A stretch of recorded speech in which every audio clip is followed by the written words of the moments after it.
मैं आप लोगों को स्टार्ट करूंगा क्या, 16 महाजनपद और 16 महाजनपद के बाद की आगे की कहानी। ठीक है, चलिए स्टार्ट करते हैं। देखिएगा, अब समझिएगा, अभी लिखिएगा उठिएगा नहीं, पूरा कहानी समझेंगे और समझ के इसको याद करते हुए पढ़ेंगे।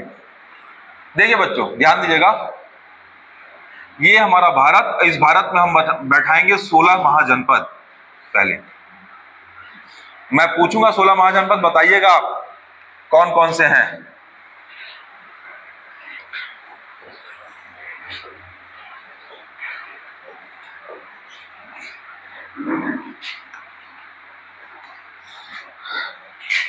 देखो जो काम के होंगे वो मैं लिख दूंगा।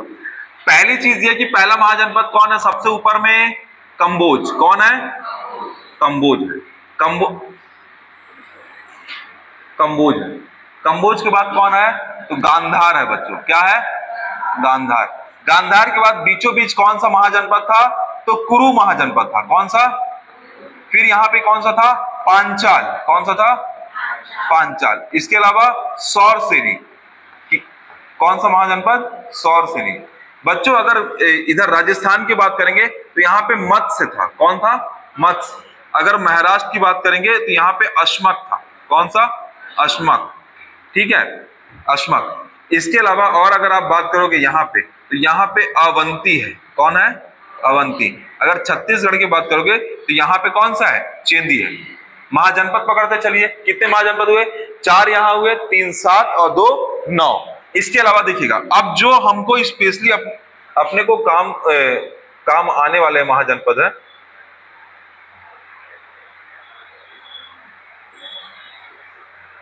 देखिएगा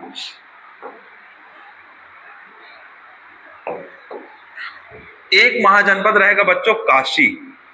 कौन सा रहेगा, काशी।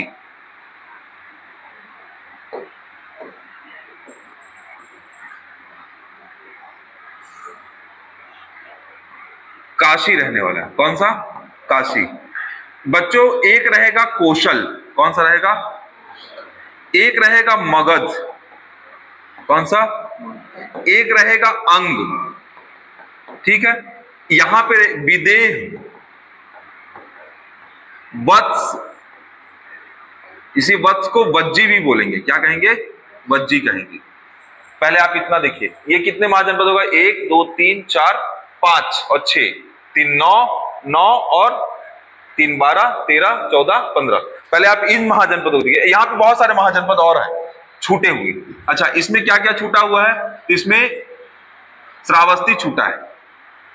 ठीक है, और कौन सा महाजनपद छूटा हुआ है, बताते चलिए। अरे बताओ ना, मुंह से बोलो, क्या छूटा, कौशाम्बी छूटा है। हाँ चलो, और कौशल, काशी। अब देखो मुद्दे की चीज ये है बच्चों, ये जो मैं महाजनपद आपको बता रहा हूं, लेकिन आपको मुद्दे की चीज याद रखनी है कि इसमें से 2 महाजनपद आपके लिए इंपॉर्टेंट रहेंगे, एक अवंती और दूसरा मगध। क्या होगा बच्चों, ये जो 16 महाजनपद है ना, ये 16 महाजनपद आपस में लड़ना चालू करेंगे। और 16 महाजनपद जब आपस में लड़ना चालू करेंगे तो सबसे प्रोमिनेंट महाजनपद जो आएगा, सबसे उभर का महाजनपद जो आएगा, वो महाजनपद आएगा मगध और एक महाजनपद आएगा अवंती। यानी 2 शक्तिशाली महाजनपद कौन बनेंगे, मगध और अवंती। ये 16 के 16 आपस में लड़ेंगे, एक दूसरे को हराएंगे, जीतेंगे, अपना साम्राज्य विस्तार करेंगे। तो इस तरीके से इस पूरे महाजनपद में जब शुरुआत होगी तो शुरुआत हम करेंगे कहां से, मगध से, क्योंकि अंत में मगध भी क्या करेगा, अवंती को हराएगा और अवंती को किस में मिला लेगा, मगध में मिला लेगा। तो अल्टीमेटली सबसे बड़ा महाजनपद कौन सा होने वाला है, मगध। समझ आया ये। अब मगध महाजनपद जो होगा, मगध महाजनपद जो होगा वो कुछ इस तरीके से होगा। तो देखिएगा बच्चों, मगध महाजनपद, मगध महाजनपद की खासियत समझिए बच्चों। मगध महाजनपद में इतने तरीके के वंश आएंगे। तो पहला जो वंश आएगा बच्चों, उस वंश का नाम रहेगा हर्यक वंश। कौन सा वंश रहेगा, हर्यक वंश रहेगा। हर्यक वंश रहेगा। हर्यक वंश का जो समय काल होगा बच्चों, वो 544 बीसी से लेके चालू होगा 5412 बीसी तक।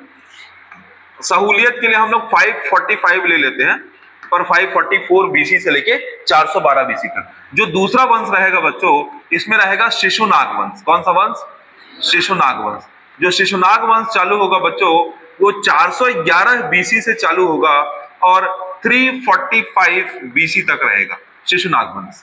ठीक है, इसी तरीके से जो तीसरा वंश होगा बच्चों वो होगा नंद वंश। कौन सा होगा? नंद वंश। और नंद वंश जो चालू होगा वो चालू होगा 344 बीसी से लेके 322 बीसी तक, 322 बीसी तक। और अगला जो वंश होगा वो मौर्य साम्राज्य रहेगा। कौन सा रहेगा? मौर्य साम्राज्य। इसको मैं याद रखिएगा, वंश नहीं लिख रहा हूं, इसको साम्राज्य लिख रहा हूं।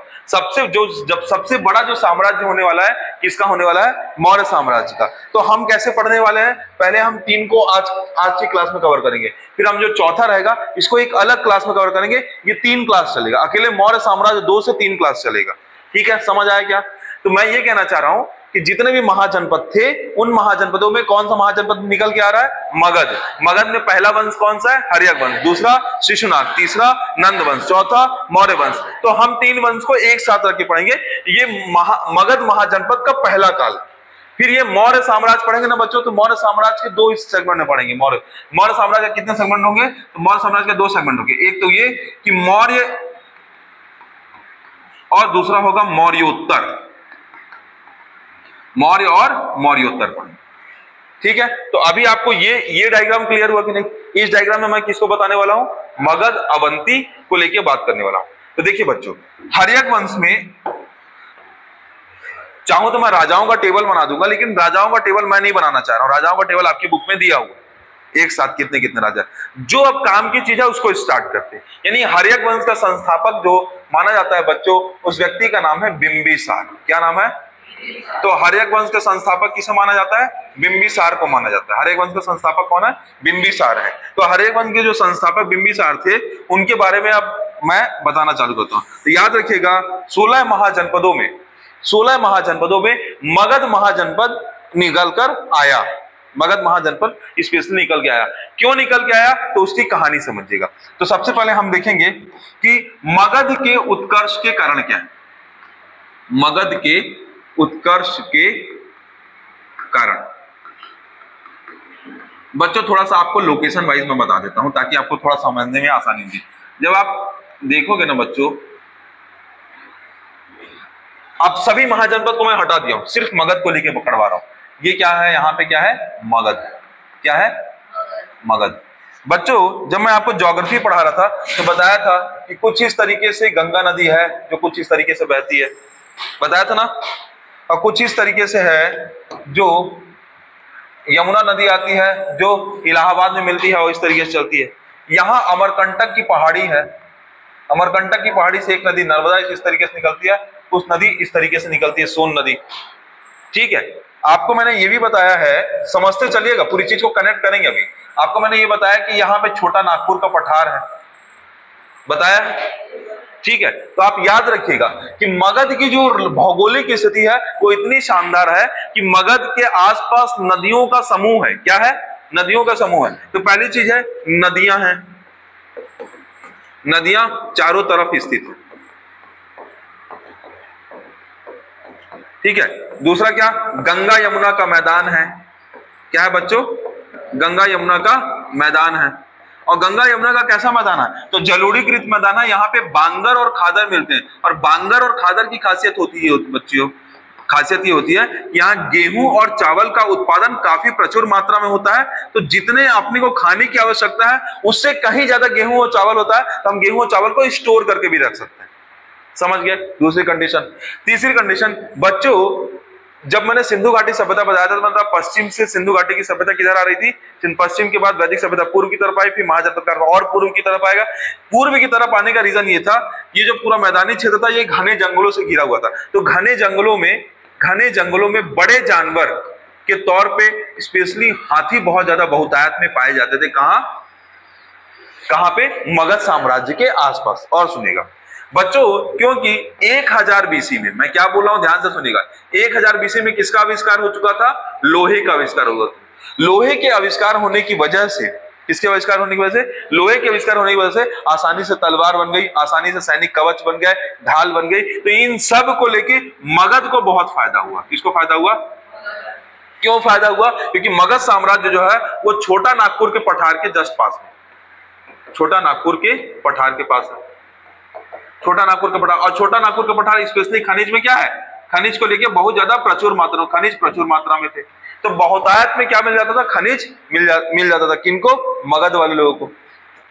अगली चीज समझिएगा, देखो जब तक लोहे का खोज नहीं हुआ था तब तक मनुष्य के अंदर यह व्यवहार नहीं था कि वो एक राजा दूसरे राजा से लड़ेगा, उसका साम्राज्य को जीतेगा।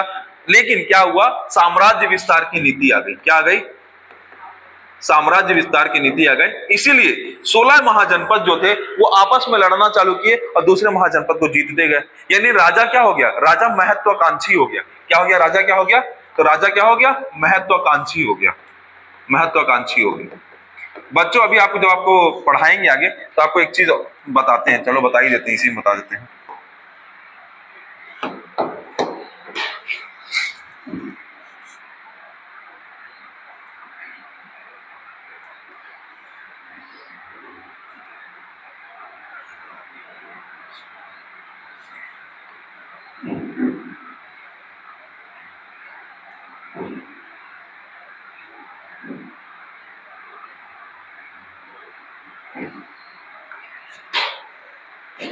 बच्चों ये है ग्रीस। क्या है ये? ग्रीस। इसी को बोलते हैं यूनान। क्या कहते हैं? यूनान। सिकंदर नाम का जो व्यक्ति था, वो सिकंदर इतना खतरनाक व्यक्ति था। सिकंदर, एक सेकंड,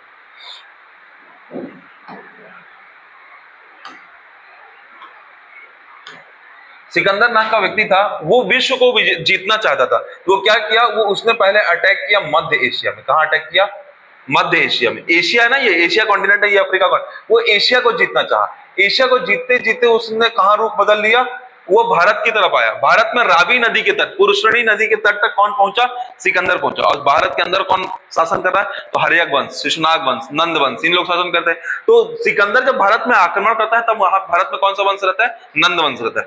तब भारत के लोगों को समझ में आता है कि भाई हम भारत के अंदर के लोग हैं, बाहर का आदमी हमारे यहाँ आएगा और आके हमारे देश पे कब्जा कर लेगा और वो शासन करेगा। इससे ज्यादा बेहतर है कि हम अपने स्तर पे अपनी सेना को सुदृढ़ कर लें, अपने औजार को सुदृढ़ कर लें, हम अपनी चीजों को लेकर व्यवस्थित करें, प्रशासन व्यवस्था अच्छे से कर लें, ताकि बाहरी आक्रमण से हम बच सके और हमारे देश का लाभ सिर्फ हम उठा सके। ऐसा कौन सोचता है? स्थानीय राजा सोचते हैं, क्षेत्रीय राजा सोचते हैं। तो उन राजाओं के मन में क्या आ गया? तो राजाओं के मन में यह है कि हमें स्थानीय रूप से अपने आप को सशक्त होना है। तो देखिएगा बच्चों, एक पॉइंट निकल के आता है यहां से कि बाहरी आक्रमण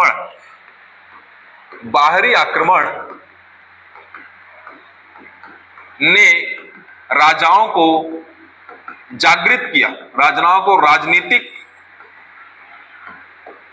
स्थिति को लेकर जागृत किया। समझ गए? एक पॉइंट क्या आ गया कि एक पॉइंट ये आ गया, बाहरी आक्रमण के कारण राजाओं को लेकर क्या हुए? जागृत हुए। समझ आया कि नहीं आया? तो ये कुछ कारण है जिसकी वजह से क्या हुआ, मगध का उत्कर्ष। पहले तो मगध क्यों पैदा हुआ? आखिर मगध में ही हम हर्यक वंश, शिशुनाग वंश, नंद वंश क्यों पढ़ रहे हैं? तो इसका रीजन ये है। ठीक है, समझ आया कि नहीं आया? अब देखो, मगध में पहला वंश कौन था? हर्यक वंश था। हर्यक वंश का पहला राजा कौन था? बिंबिसार था। यानी हर्यक वंश का संस्थापक कौन हुआ? बिंबिसार हुआ। बिंबिसार हुआ। अब बच्चों देखो, मैं बिंबिसार के बारे में बताना चालू करूंगा, आप रटना चालू करोगे। कीवर्ड, जैसे मैं कीवर्ड्स बता रहा हूं वैसे ही कीवर्ड्स लिखोगे।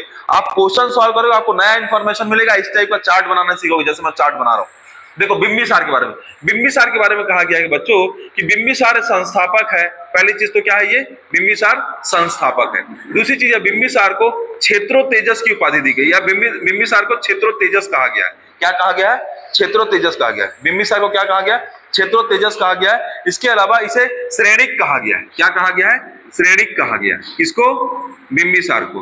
बिंबिसार के कितने नाम हुए? 2, क्षेत्रो तेजस और श्रेणिक। आप ऐसे लिखेंगे कीवर्ड्स बनाते हुए। फिर आगे देखिए, बिंबिसार की कितनी पत्नियां हैं? बिंबिसार की 2 पत्नियां। एक का नाम है महाकौशल और एक का नाम है चेलन्ना। तो पत्नी के रूप में बिंबिसार की कितनी पत्नियां थी? पत्नी के रूप में बिंबिसार की 2 पत्नियां थी। एक का नाम है महाकौशल और दूसरे का नाम है चेलन्ना। क्या नाम है? चेलन्ना। बच्चों महाकौशल से जब से उसका विवाह होता है तो दहेज के रूप में काशी महाकौशल को मिलता है, और वो महाकौशल जो होती है काशी को लेके कहां पे आ जाती है, बिंबिसार के पास आती है। तो दहेज के रूप में क्या मिलता है, काशी मिलता है। अब ध्यान दीजिएगा, इस काशी को मगध में मिला लिया गया, मिला लिए, बन गया बड़ा महाजनपद। तो काशी किसके पास आ गया है, मगध के पास आ गया है। चेलन्ना का एक पुत्र होता है बच्चों जिसे अजातशत्रु कहते हैं। क्या कहते हैं, अजातशत्रु। ये अजातशत्रु वही अजातशत्रु रहेगा जो अपने पिता की हत्या करेगा बाद में जाके, पिता की क्या कर देगा, हत्या कर देगा। तो भारतीय इतिहास में प्रथम पितृहंता किसे कहा गया है, तो अजातशत्रु को कहा गया है। तो प्रथम पितृहंता है, पितृहंता है कौन, अजातशत्रु। अजातशत्रु को क्या कहते हैं, भारत का प्रथम पितृहंता कहते हैं। ठीक है, आगे देखिएगा बच्चों, इसी क्रम को आगे बढ़ाते हैं। इसी क्रम को जब हम आगे बढ़ाएंगे तो कैसे बढ़ेगा, देखो अब इनकी पत्नी ये थी बच्चों, बिंबिसार क्योंकि मगध साम्राज्य का था, मगध के काउंटर में एक और साम्राज्य हुआ करता था जिसे अवंती बोलते हैं। क्या बोलते हैं, अवंती। प्रारंभ में हर्यक वंश और अवंती के बीच, अब हर्यक वंश मतलब मगध और अवंती के बीच कोई लड़ाई नहीं थी। अवंती के जो राजा थे उन राजा का नाम था चंडप्रद्योत। क्या नाम था, चंडप्रद्योत। अवंती के राजा का क्या नाम था, चंडप्रद्योत। चंडप्रद्योत किसी बीमारी की वजह से बहुत ज्यादा बीमार हो जाते हैं, और उन्हें यह पता होता है कि मगध को जो राजा है उसके पास एक अच्छा आयुर्वेद आचार्य है। उस आयुर्वेद आचार्य का नाम जो है जीवक है। क्या नाम है, जीवक है। तब क्या करते हैं, बिंबिसार जीवक को कहां भेजते हैं, चंडप्रद्योत के पास भेजते हैं, और जीवक क्या करता है, चंडप्रद्योत को स्वस्थ कर देता है। ठीक है, समझ आया बच्चों। इसी क्रम को और आगे बढ़ाते हैं, समझते चलिएगा ना। मगध के बाद क्या होता है, मगध के बगल में बच्चों एक अंग राज्य है। कौन सा राज्य है, अंग राज्य का एक राजा है जिसका नाम है ब्रह्मदत्त। क्या है, ब्रह्मदत्त। तो क्या करता है बिंबिसार, ब्रह्मदत्त के खिलाफ युद्ध लड़ देता है, और युद्ध लड़के ब्रह्मदत्त को हरा देता है और अंग को मगध में मिला लेता है। ध्यान दीजिएगा, देखिए पहले क्या मिला, काशी मिला मगध में। अब क्या मिला, इधर ध्यान दीजिए, इधर डायग्राम देखिए तब समझ में आएगा, नहीं समझ में आएगा नहीं तो। मैंने क्या लिखा है, मैंने ये लिखा है कि अंग का राजा कौन है, ब्रह्मदत्त, और ब्रह्मदत्त को कौन हरा रहा है, बिंबिसार, और उसको किस में मिला दे रहा है, मगध में। और एक इधर क्या मिला हुआ है, काशी मिला है। काशी किस में मिला दिया गया है, मगध में। यानी कि बिंबिसार की दो पत्नी थी, एक महाकौशल एक चेलन्ना। महाकौशल से वो क्या प्राप्त कर लिया, काशी प्राप्त कर लिया। महाकौशल से क्या प्राप्त कर लिया, काशी प्राप्त कर लिया। और दूसरा ब्रह्मदत्त से क्या प्राप्त कर लिया, अंग प्राप्त कर लिया। इस प्रकार से ये जो काशी है वो कहां चली गई, मगध में। ये जो अंग है कहां चला गया, मगध में। तो दो महाजनपद किसमें शामिल हो गए, मगध में। अरे ऐसे ही पढ़ना पड़ेगा, मैप जब तक नहीं पकड़ोगे तो याद नहीं होगा, रटते रहो, कोई दिक्कत नहीं। देखो अब अंग को मिला दिया किसने, बिंबिसार ने। क्योंकि बिंबिसार एक राजा जो था बच्चों, ये समझिएगा, एक कहानी कही जाती है। मगध किस लिए भी और फेमस हुआ है, इसको, इस पॉइंट को हम इसमें ऐड कर देते हैं। मगध इसलिए भी फेमस हुआ है कि मगध के जो राजा हुआ करते, जितने भी राजा हुए मगध में, राजाओं के साथ ये था, राजा जो थे वो सर्वधर्म व्यापी हुए। सर्वधर्म व्यापी का मतलब क्या होता है समझिएगा। राजा ना कभी भी राजा अपने धर्म को लेकर रूढ़िवादी नहीं था। राजा ये नहीं बोला कि इसी धर्म को आगे बढ़ा, बौद्ध को आगे बढ़ाना चाहिए, जैन को आगे बढ़ाना चाहिए, या हिंदू धर्म को आगे बढ़ाना चाहिए, या वैदिक धर्म को आगे बढ़ाना चाहिए। वो बोला सभी धर्म को आगे बढ़ाओ। जिसकी वजह से क्या हुआ, मगध की जनता ने कभी भी राजा का विद्रोह नहीं किया। जब मगध की जनता ने राजा का विद्रोह नहीं किया तो राजा का पैटर्न या शासन व्यवस्था का पैटर्न चालू हो गया। कहां पे, मगध में चालू हो गया। इसका सबसे अच्छा एग्जांपल ये है कि बिंबिसार और अजातशत्रु जैन धर्म को भी मानते हैं और बौद्ध धर्म को भी मानते हैं। मैंने जैन धर्म के अनुयायी भी हैं और बौद्ध धर्म के अनुयायी भी हैं, समझ रहे हो। तो यानी क्या हुआ, जो अगर इसके बारे में बात करेंगे, बिंबिसार के बारे में और बात करेंगे इंफॉर्मेशन के तौर पर, तो बिंबिसार के इंफॉर्मेशन के तौर पर बात, रुको थोड़ा सा बच्चों पैटर्न चेंज कर देते हैं।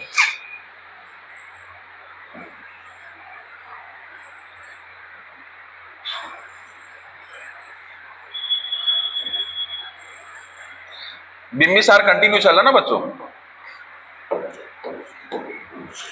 बिंबिसार के बारे में ये समझ में आया, बिंबिसार कैसा था, सर्वधर्म व्यापी था। मतलब उसने क्या किया, सभी धर्म को माना। पहले क्या किया, सभी धर्म को माना बिंबिसार ने। अच्छा, इसकी खासियत क्या थी, इनका जो पुत्र था अजातशत्रु, तो ये अजातशत्रु के साथ मिलके वेणुवन विहार दान में देता है। मैंने इसके पहले ही बताया है आपको, कि क्या दान में देता है, तो वेणु वन विहार दान में देता है। किसको देता है बच्चों दान में, तो ये बौद्ध भिक्षुओं को देता है। किसको देता है, बौद्ध भिक्षुओं को।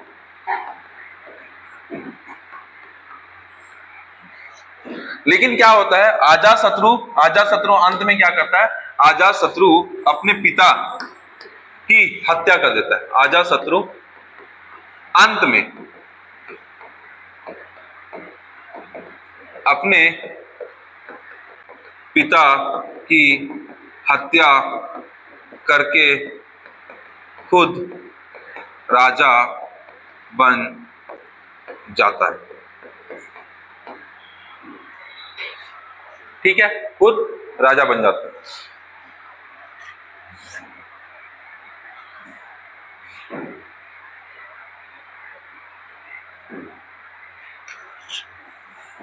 समझ आया, रटना चालू करो क्या क्या लिखा है।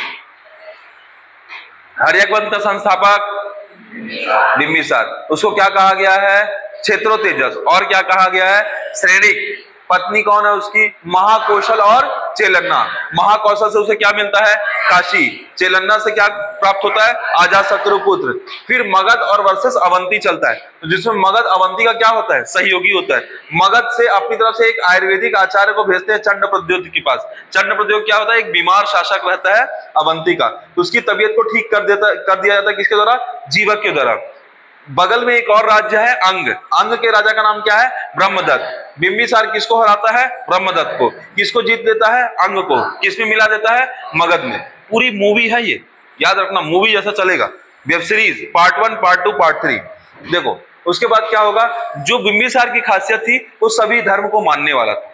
बिंबिसार ने धर्म के तौर पे क्या दिया, वेणुवन विहार दिया। किसको, बौद्ध भिक्षुओं को दिया। और अजातशत्रु ने अंत में क्या किया, अपने पिता की हत्या कर दी और खुद को राजा बना दिया। कहां का, हर्यक वंश का। क्लियर हुआ इतना।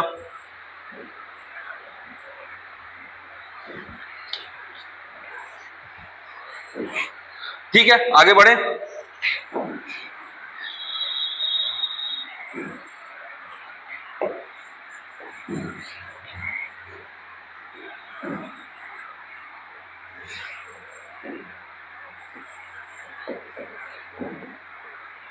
अगला राजा कौन है, अजातशत्रु। अजातशत्रु के बारे में पहली बात तो क्या है कि प्रथम पितृहंता कहा जाता है इसे।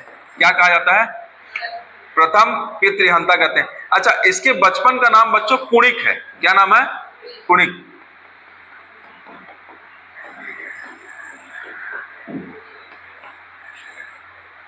ठीक है, इसके बचपन का नाम क्या है, कुणिक है। तो अजातशत्रु के बचपन का नाम क्या है, कुणिक है। अजातशत्रु के बचपन का नाम क्या है, कुणिक है। अजातशत्रु के मन में ही सबसे ज्यादा आता है कि मैं साम्राज्य का विस्तार सबसे ज्यादा करने वाला हूं। किसका विस्तार सबसे ज्यादा करने वाला हूं, साम्राज्य का विस्तार करने वाला हूं। बच्चों इस दौरान मैं आपको एक बात और अपडेट करना चाहता हूं, दिमाग में मेरी बात आई, वो बहुत इंपॉर्टेंट बात है। देखो यहां पे मैं बता रहा हूं, स्पेशली ध्यान दीजिएगा। मगध के संदर्भ में एक बहुत महत्वपूर्ण बात यह है,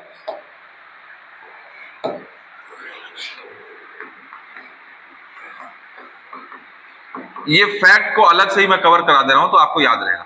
मगध साम्राज्य की बच्चों राजधानियों का निर्धारण, सबसे पहले मगध की जो राजधानी बनती है बच्चों, वो राजधानी बनती है राजगिरी, या जिसको बोलते हैं राजगृह। क्या कहते हैं, राजगृह या राजगिरी बनती है।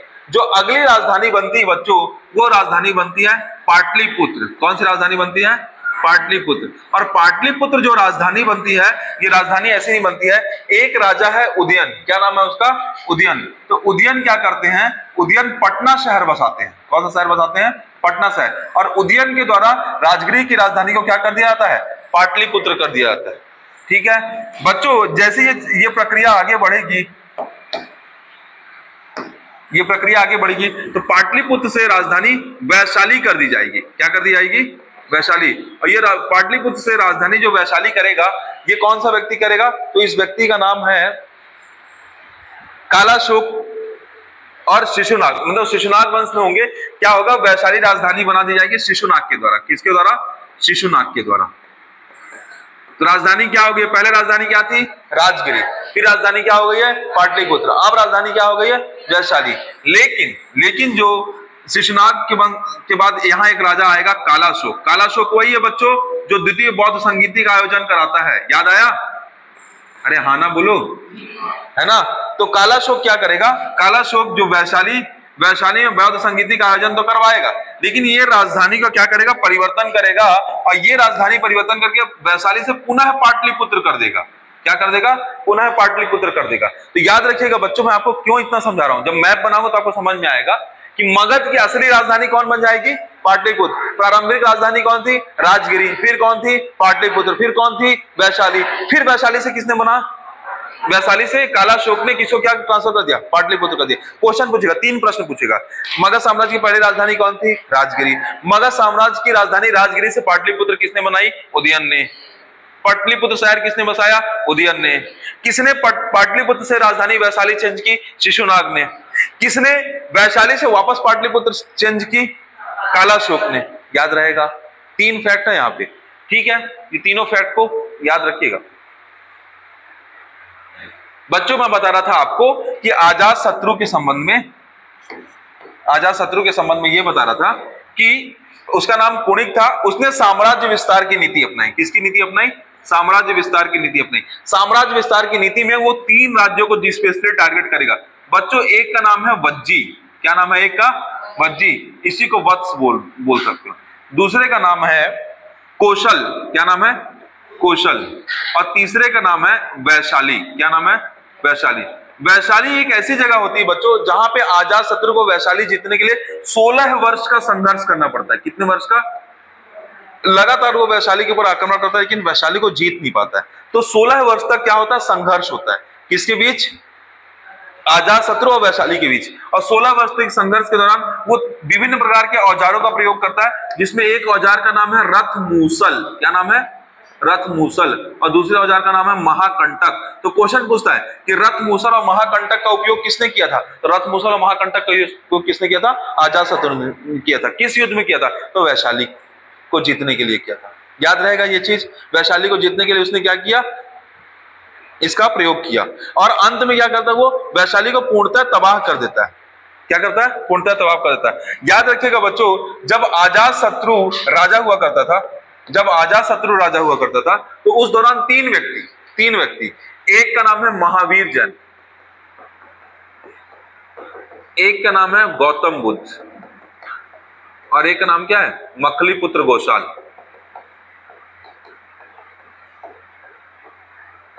ये तीनों व्यक्ति जीवित थे। मतलब तीनों, महावीर जैन, गौतम बुद्ध और मखलीपुत्र गोशाल, तीनों का समकालीन राजा कौन था? अजातशत्रु था। क्वेश्चन पूछता है कि गौतम बुद्ध के समकालीन राजा कौन था? महावीर जैन के समकालीन राजा कौन था? मखलीपुत्र गोशाल के समकालीन राजा कौन था? तो तीनों के समकालीन राजा कौन था? अजातशत्रु था। याद रहेगा, ठीक है बच्चों।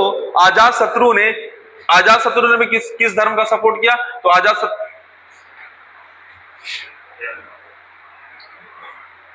अजातशत्रु जो था वो भी सर्वधर्म व्यापी राजा था, और उसने क्या किया? सभी धर्म का सपोर्ट किया। मुख्यतः उसने क्या किया? बौद्ध संगीति का आयोजन कराया। किसका आयोजन कराया? बौद्ध संगीति का आयोजन कराया। पहली बार बौद्ध की मीटिंग हुई। कब हुई मीटिंग? 483 बीसी में हुई। कब हुई मीटिंग? 483 बीसी में। किस चीज की रचना की गई? तो सुत्त पिटक और विनय पिटक की रचना की गई। सुत्त पिटक की रचनाकार कौन है? आनंद। और विनय पिटक की रचनाकार कौन है? उपाली। ठीक है। सुत्त पिटक और विनय पिटक में क्या है? तो सुत्त पिटक में बृहद शिक्षाओं और उपदेश की बात कही गई है गौतम बुद्ध के द्वारा, और विनय पिटक में नियम कानून अनुशासन बताया गया कि बौद्ध भिक्षुओं को किस तरीके से रहना है। उस समय के गुरु कौन हुआ करते थे? महाकश्यप। कौन हुआ करते थे? महाकश्यप। तो प्रथम बौद्ध संगीति आयोजित कराने का श्रेय किसको जाता है? अजातशत्रु को जाता है। किसको जाता है? ठीक है, याद रहेगा किसको जा रहा है श्रेय? अजातशत्रु को जा रहा है। उसने क्या किया है? पहली बौद्ध संगीति का आयोजन कराया। बच्चों आपको पता है कि महावीर जैन, गौतम बुद्ध और मखलीपुत्र गोशाल तीनों के समकालीन, ठीक है। अच्छा, इसका आयोजन जो कराया गया था वो कहाँ आयोजन कराया गया? तो राजगृह में कराया गया था। कहाँ आयोजन कराया गया था? राजगृह में कराया गया था। इसको बच्चों, ये जो पूरा जो लोग बैठे थे वो सप्तकारणी गुफा थी। 7 गुफाओं का समूह था। अरे गुफाएं हुआ करती थी तो बहुत बड़ी गुफा थी। आप किस में बैठे हो? जैसे रूम में बैठ के आप पढ़ रहे हो, उसी तरीके से वो सप्तकारणी गुफा में किनको बैठाया गया था? इन्हीं सभी लोगों को बैठाया गया था। तो सप्तकारणी गुफा में इसका आयोजन किया गया था। ऐसा माना जाता है कि उदयन ने अपने पिता अजातशत्रु की हत्या कर दी और हत्या करके क्या किया, अपना खुद राजा बन गया। कौन? उदयन। क्या किसकी बात कर रहा हूं मैं? उदयन की। तो हो सकता है कि मतलब देखो अलग अलग पुराण अलग अलग चीज कहते हैं। बौद्ध धर्म में उसे पितृहंता कहा गया है, लेकिन जैन धर्म में उसे यह बताया गया है कि वो पितृ की हत्या नहीं किया, वो पितृ का भक्त था। कौन? उदयन के बारे में। तो अभी कोई भी चीज बौद्ध धर्म बोलता है कि पितृहंता है और जैन धर्म बोलता है कि नहीं वो पितृ भक्त है। कौन? उदयन के संबंध। उदयन के संदर्भ में सबसे इंपॉर्टेंट चीज बच्चों अब ध्यान दीजिएगा, अब ये कंटिन्यूएशन में चल रहा ना उदयन। उदयन के संदर्भ में बच्चों इंपॉर्टेंट बात यह है कि उदयन जो था उसने पटना शहर बसाया, पटना शहर बसाया। उसने राजधानी चेंज की। राजधानी कहां से कहां चेंज की बच्चों? तो राजधानी उसने राजगिरी से पटना स्थानांतरित की। अच्छा एक चीज और बच्चों, इसमें अजातशत्रु में अजातशत्रु को ना एक जैसे मैं बताया, वज्जी बताया, कौशल बताया, वैशाली बताया, वही मैं सोच रहा था कि क्या एक चीज छूट रही है। उज्जैन जो है ना, अवंती ना कंटिन्यू अजातशत्रु को परेशान किया है, यानी कि मगध साम्राज्य को परेशान किया। अवंती जो कंटिन्यू किस पे अटैक किया है? मगध पर अटैक किया है। लेकिन अजातशत्रु की राजधानी क्या थी? राजगिरी थी। अजातशत्रु ने क्या किया? राजगिरी को चारों साइड से किलेबंदी करा दी। तब जब उदयन बना तो बोले कि भैया इस पे अवंती कंटिन्यू अटैक कर चुका है, तो मुझे अब राजधानी परिवर्तन करने की जरूरत है। इसलिए राजगिरी से राजधानी उसने कहां स्थानांतरित कर दी? पटना स्थानांतरित। और पटना शहर को किसने बसाया? उदयन ने बसाया। पटना शहर को किसने बसाया? उदयन ने बसाया। इस तरीके से उदयन की उपयोगिता रहेगी। उदयन ने किसको संरक्षण दिया? स्पेशली बौद्ध धर्म को, जैन धर्म को संरक्षण नहीं दिया, याद रखिएगा। ठीक है। उदयन के 3 उत्तराधिकारी थे। कितने उत्तराधिकारी थे? 3। एक का नाम है अनिरुद्ध, दूसरे का नाम है मुडक और तीसरे का नाम है नागदशक। नागदशक। इसमें बच्चों जो अंतिम शासक होता है नागदशक, वो क्या होता है? वो उत्तराधिकारी बनता है। और हर्यक वंश का जो अंतिम शासक होता है वो कौन होता है बच्चों? नागदशक। नागदशक क्या होता है? तो हर्यक वंश का अंतिम शासक, हर्यक वंश का अंतिम शासक। अब होता ही है बच्चों कि नागदशक के जो अमात्य होते हैं ना, अमात्य, नागदशक का अमात्य होता है शिशुनाग। कौन? अमात्य मतलब मंत्री। नागदशक का अमात्य कौन होता है? शिशुनाग। जो जनता होती है वो नागदशक को राजा के रूप में स्वीकार नहीं करना चाहती है और लगातार उसका विरोध करती है। तब अंत में क्या होता है? नागदशक को राजा के पद से हटा दिया जाता है और शिशुनाग में जो शिशुनाग होता है वो क्या बनता है? राजा बनता है। क्या बनता है? राजा बनता है। और इस तरीके से शिशुनाग वंश की स्थापना होती है। इस तरीके से आप अगर शिशुनाग वंश में जाएंगे तो शिशुनाग वंश का संस्थापक कौन होता है? तो शिशुनाग वंश का संस्थापक होता है शिशुनाग, और उसी के नाम पे शिशुनाग वंश की स्थापना होती है। क्लियर हुआ कि नहीं? क्लियर हो रहा है? अब देखो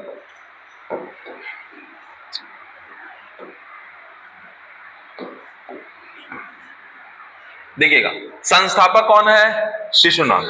अच्छा, शिशुनाग की खासियत ये होती है बच्चों,